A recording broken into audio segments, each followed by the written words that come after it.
Dis-dis-dis,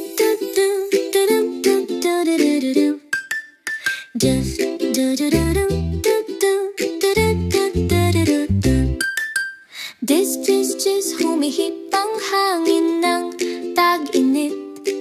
Ang mga bulaklak ay sumasayaw, mga puno'y masaya. Si Simba ay tumatalo na may masayang melodiya. Sa ilalim ng mainit at gintong tanghali, bigla o hindi isang sigaw ang maririnig. Ang maliliit na pakpak ay nanginginig sa langit. Isang bubuyog ang nanginginig na may alalang pakiusap. Tulungan niyo po, ang aking pugad ay natstuck sa isang punong natutumba. Si Simba ay matapang at si Simba ay mabait, tumutulong sa mga kaibigan ng bawat uri. Sa malalambot na mga paa at pusong matamis, ang bawat pagsagip ay isang masayang tagumpay. Ang puno ay yumuyuko, ang pugad ay maaring maglag. Ang hani ay tumutulo parang mga gintong bola. Ang mga bubuyog ay lumilipad, nagtatakot na ng humuhuni. Si Simba ay bumubulong, huwag kayong matakot. Maingat niyang inakyat ang puno, ang mga paa niya ay matatag.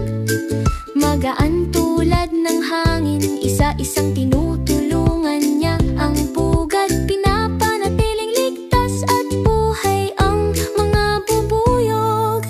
Si Simba ay matalino at si Simba ay mabilis. Ang pagtulong sa mga kaibigan ang kanyang pinakamahusay na trick. Ang mga maliliit na bubuyog ay nagsimulang magsaya. Hip hip hurra! Ang aming bayani ay nandito, ang pugad ay nailigtas. Ngunit ang hani ay tumapon, malagkit na mga ilog, gintong mga burol.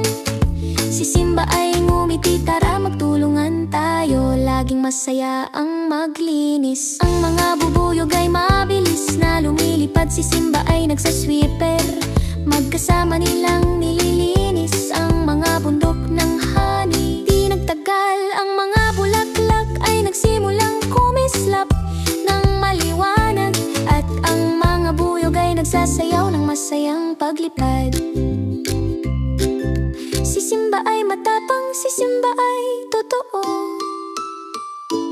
Ang pagtulong sa iba ay ang ginagawa ng mga leon. Ang kabuti